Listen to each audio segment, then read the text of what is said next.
신약 성경 마태복음 28장 1절에서 10절 말씀.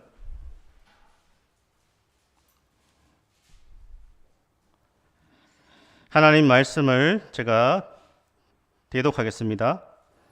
안식일이 다 지나고 안식 후 첫날이 되려는 새벽에 막달라 마리아와 다른 마리아가 무덤을 보려고 갔더니 큰 지진이 나며 주의 천사가 하늘로부터 내려와 돌을 굴려내고 그 위에 앉았는데 그 형상이 번개 같고 그 옷은 눈같이 희건을.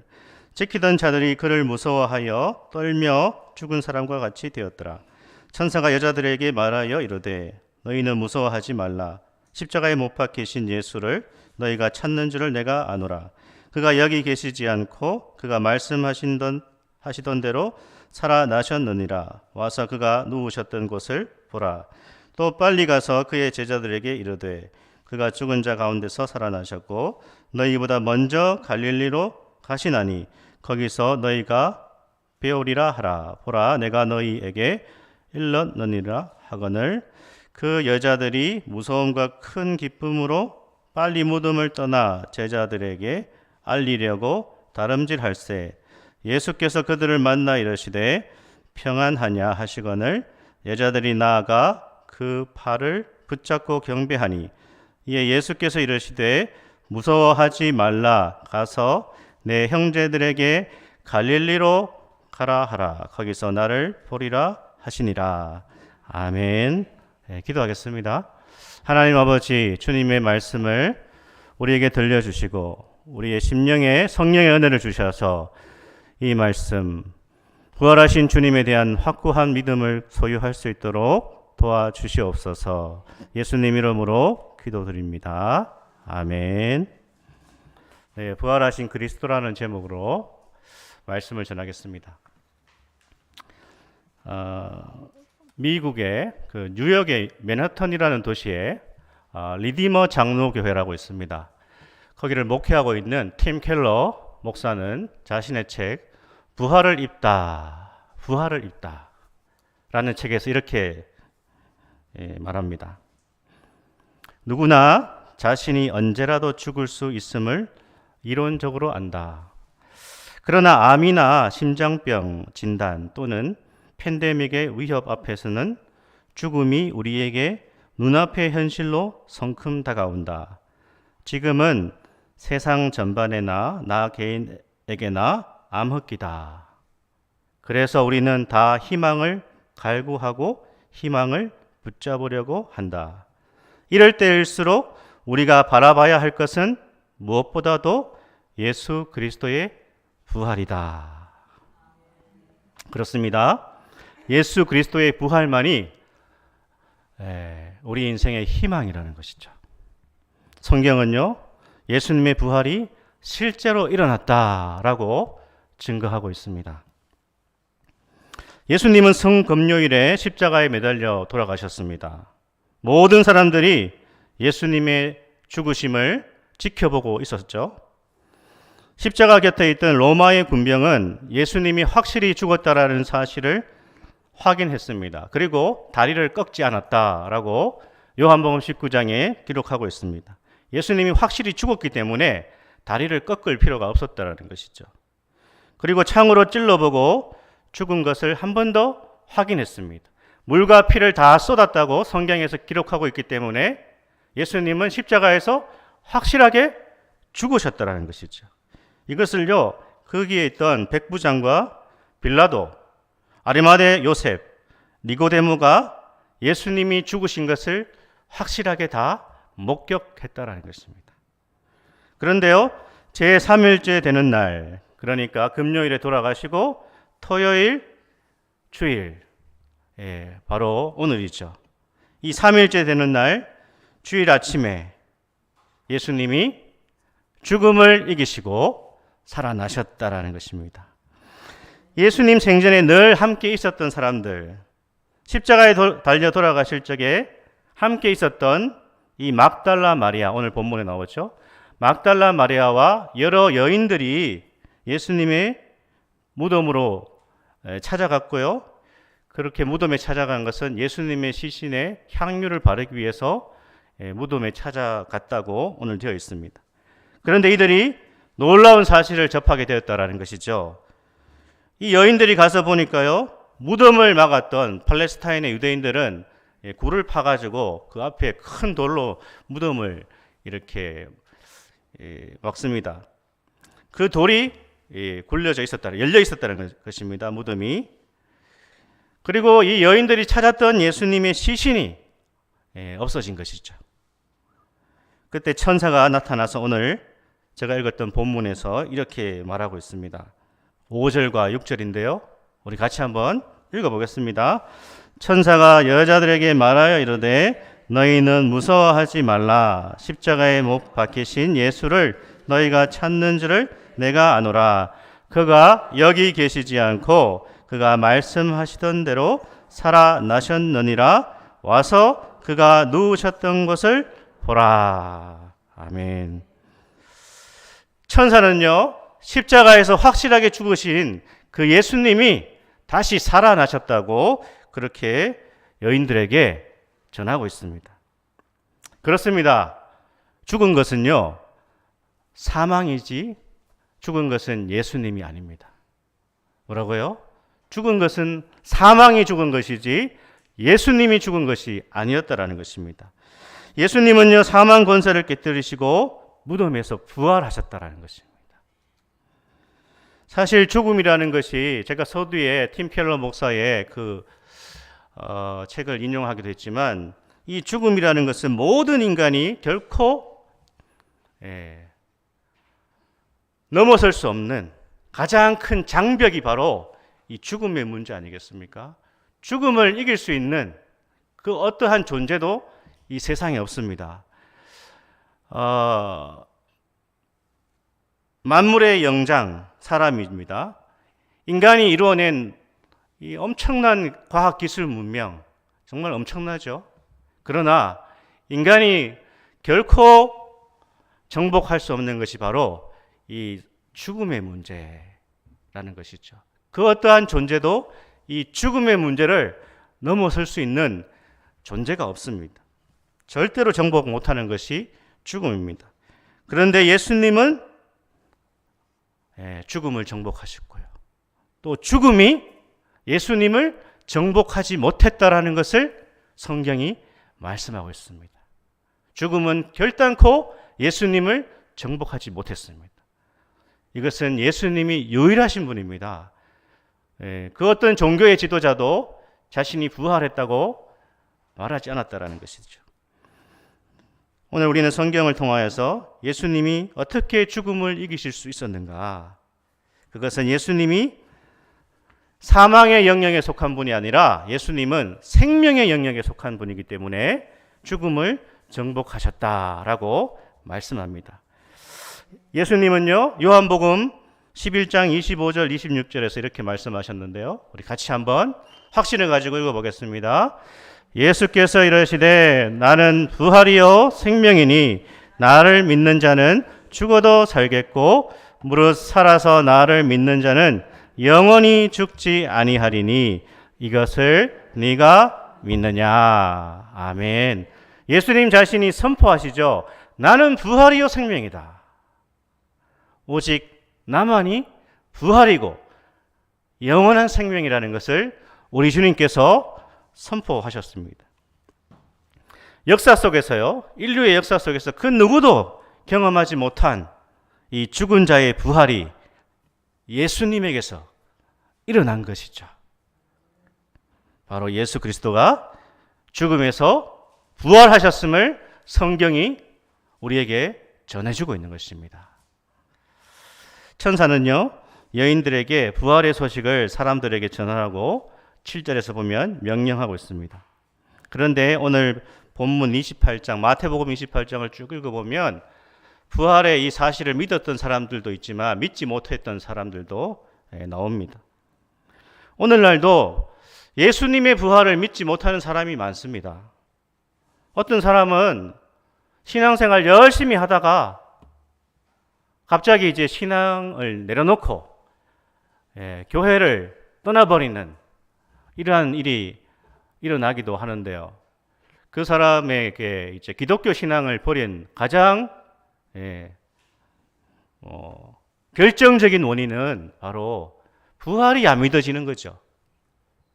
예수님의 부활이 나는 안 믿어진다. 그래서 나는 기독교를 더 이상 믿을 수 없다. 그렇습니다.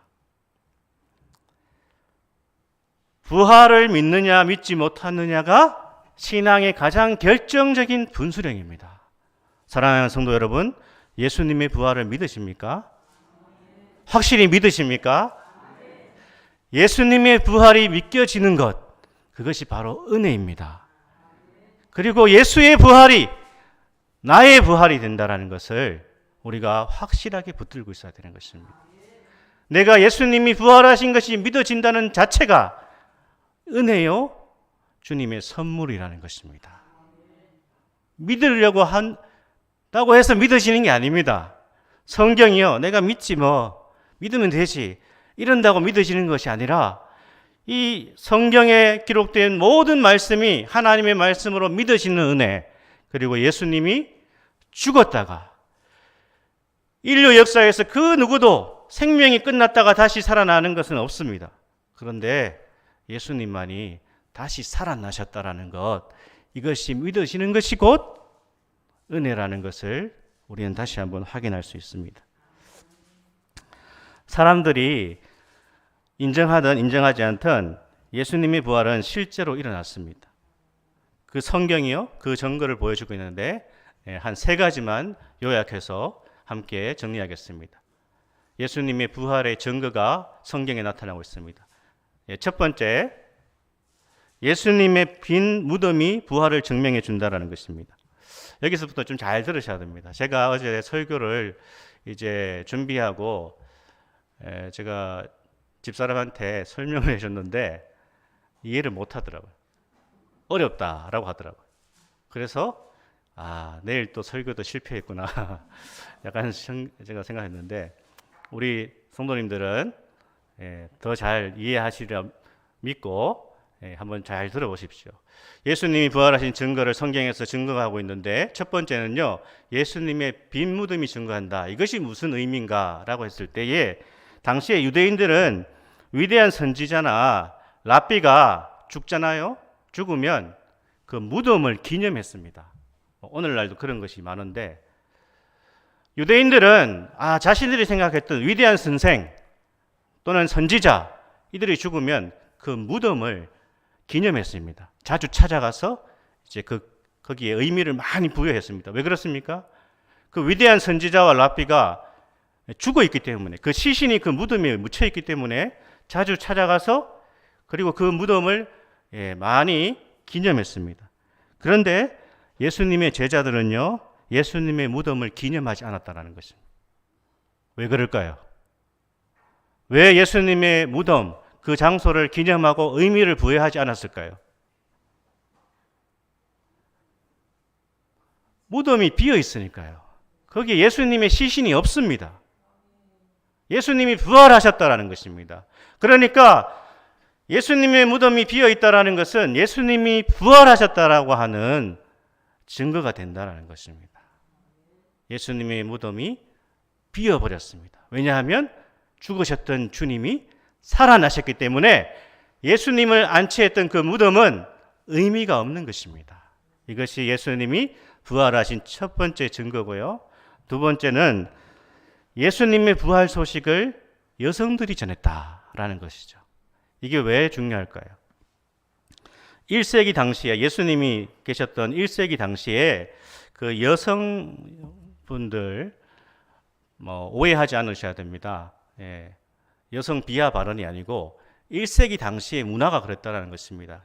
그 당시에 1세기 당시에 팔레스타인은 여자들은 굉장히 이제 말을 조심해야 되는데 여성들은 좀 이렇게 낮게 여겼다는 것이죠. 그래서 여자들이 말하면 이제 의심부터 했습니다. 여자 말은 못 믿을 거다. 이렇게 제 말이 아니고 1세기 당시에 그랬다는 겁니다. 예, 그리고 공적인 권위가 없었어요. 여자들이 얘기하는 거는 공식적인 어떤 권위가 없었고, 법정에서 진술을 할 때도 여자들이 진술하면 법정에서의 어떤 효과가 별로 없었다라는 겁니다. 그만큼 1세기 당시에, 요즘에 중동도 뭐 그렇잖아요. 예, 많이 여성들을 무시하던 그런 사회였는데, 여러분 여기서 잘 생각해 보시면, 만일 예수님의 부활이 지어낸 얘기다, 꾸며낸 얘기다, 그러면 이 부활을 목격한 사람들을 여자라고 말해야 되겠습니까? 그 당시에 권위 있는 남자들이 목격했다고 기록해야 되겠습니까? 역시 또 실패네요. 예. 아니, 이 부활이, 예수님의 부활이 가짜다 이랬을 때 이 성경 기록을, 그 당시에 남자 말이 더 많이 공적인 효력이 있었으니까 남자들이 목격했다고 적어야 되겠습니까? 여자들이 목격했다고 적어야 되겠습니까? 남자죠. 근데 성경은 여자들이 목격했다고 기록하고 있습니다. 그 이유가 뭐겠습니까? 여자들이 목격했다고 적어도 예수님의 부활은 실제로 일어났고, 고린도전서 15장 6절에서 말씀하는 것처럼 예수님의 부활을 목격한 사람이 500명이 넘었다. 수백 명이 예수님의 부활을 직접 목격했기 때문에 여성들이 부활을 가장 먼저 목격했다고 기록해도 전혀 문제가 되지 않았다는 것입니다. 왜냐하면 예수님의 부활은 수많은 사람들이 목격한 실제 사실이었다는 것입니다. 여러분, 고린도전서 15장 그 말씀을, 6절 말씀을 같이 한번 읽어보겠습니다. 그 후에 500여 형제에게 일시에 보이셨나니 그 중에 지금까지 대다수는 살아있고 어떤 사람은 잠들었으며. 아멘. 우리가 어떤 사건을 조작하려고 사람들에게 입을 맞춰서 한 10명한테만 입을 맞춰도 그것이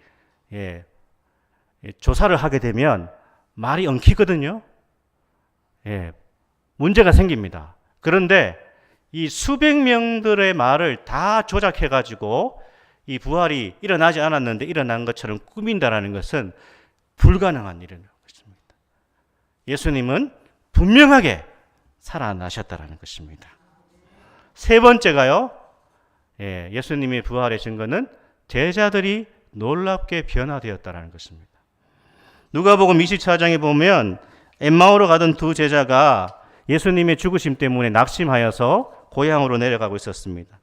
근데 그때 그들이 부활하신 주님을 만나고 어떻게 됐습니까? 다시 예루살렘으로 돌아와서 그들의 가슴이 불타오르고 예수 그리스도의 복음을 증거하는 자로 변화됩니다. 그리고요, 시몬 베드로도 예수님이 십자가에 돌아가셨을 때 어떻게 했습니까? 낙심하여서 난 고향으로 내려가서 그냥 고기잡이 하련다 이렇게 했지만, 부활하신 예수님을 만나고 나서 베드로는 예수 그리스도는 참 하나님의 아들이시구나. 그래서 어떻게 했습니까? 베드로가 자기의 생애 전체를 다 그리스도를 위해서, 복음을 위해서 드리지 않습니까? 왜 그렇습니까? 예수님이 부활하신 것을 보고, 예수님은 진리시고 예수님의 모든 말씀은 생명의 말씀이다. 내가 그분에게 나의 생애를 다 드려야 되겠다. 왜요? 부활을 목격했기 때문에. 사랑하는 성도 여러분, 부활은 분명하게 일어났음을 믿을 수 있기를 축복합니다. 사랑하는 여러분, 우리가 예수님의 부활을 믿습니까? 그렇다면 우리는 부활을 믿는 우리를 영원히 절망시킬 것은 이 세상에 아무것도 없다라는 것을 붙들어야 됩니다. 그게 부활신앙입니다. 부활을 믿는다라는 것은 내가 죽어서 나중에 천국 가고 부활한다, 그것도 맞지만, 오늘 이 땅에서 우리가 부활의 신앙을 붙들고 있는 것은 이 세상에서 만나는 여러 가지 절망적인 사건에 대해서 우리가 영원히 절망하지 않는 것입니다. 우리를 절망하게 하고 낙심하게 하는 모든 일들은 일시적이라는 것을 우리가 붙들어야 되는 것이죠. 그게 부활신앙으로 우리가 무장하는 것입니다. 우리는 이 땅을 살아가면서 많은 절망을 경험합니다. 몸이 아픈 것도 절망이고요. 돈이 부족한 것도 절망입니다. 사업에 실패하는 것도 절망이고, 또 관계에 금이 가는 것도 절망이지 않습니까? 사랑하는 가족이나 친구가 떠나가는 것도 절망입니다. 그러나 부활의 믿음을 가진 사람들은 이 모든 절망은 다 일시적이라는 것을 믿습니다. 왜냐하면 이 모든 것들은 그리스도의 부활로 인해서 다 새롭게 되기 때문에 우리는 이 부활의 믿음으로 이 땅에서 승리해 나가야 되는 것입니다. 그 계기 일식이라는 게 있지 않습니까? 예. 계기 일식이 일어나면 태양이 잠깐 보이지 않습니다. 그때 우리는 어떻게 생각합니까? 아, 태양이 사라졌구나. 태양이 없어졌구나. 그렇게 생각하지 않습니다. 잠시 태양이 보이지 않지만 다시 태양이 나타납니다. 그렇습니다. 부활의 믿음을 가졌다라는 것은 우리가 이 땅에서 만나는 모든 절망에 대하여서 영원히 절망하지 않는 것입니다. 왜냐하면 주님이 부활하심으로 모든 것이 다 회복되고 새롭게 됨을 우리가 믿기 때문에 그렇습니다. 사랑하는 성도 여러분, 예수님이 부활하셨다는 것이 뭐죠? 지금 살아 계신다는 뜻입니다. 지금 살아 계셔서 온 세상을 다 통치하시고 운행하시고 우리의 교회를 돌보시고 지키시고 저와 여러분의 삶을 주님께서 인도하고 계신다는, 지키고 계신다는, 붙들고 계신다라는 것을 믿는 것이 바로 부활을 믿는 것입니다. 이 믿음을 굳건히 붙잡을 수 있기를 축복합니다. 부활을 믿는 성도들은요, 불쌍하게 신앙생활을 하면 안 됩니다. 불쌍하게 신앙생활을 하는 게 뭡니까? 누가 불쌍한 신자입니까? 그냥 작은 고난과 절망 앞에서 그냥 막 쓰러지는 것입니다. 좌절하는 것입니다. 그러나 부활의 신앙, 부활의 주님을 믿는 성도는 이 부활의 주님을 바라보고 다시 일어나는 것입니다. 절망과 낙심의 자리를 털고요, 일어나서 이렇게 외칩니다. 부활하신 주님, 모든 것을 새롭게 하실 것을 믿습니다. 이제 여러분, 우리 성도님들은 오늘 부활주일 이 예배를 드리면서 마음을 펴시고요, 어깨를 펴시고 부활의 주님을 믿는, 부활의 신앙을 가진 사는 어떠한 상황에서도 주저하지 않는다, 주저앉지 않는다. 낙심과 우울함과 무기력을 떨쳐버리시고 이 부활의 주님의 생명을 붙잡으시고 죽어가는 모든 것들을 살리시는 진정한 부활의 신앙으로 승리할 수 있기를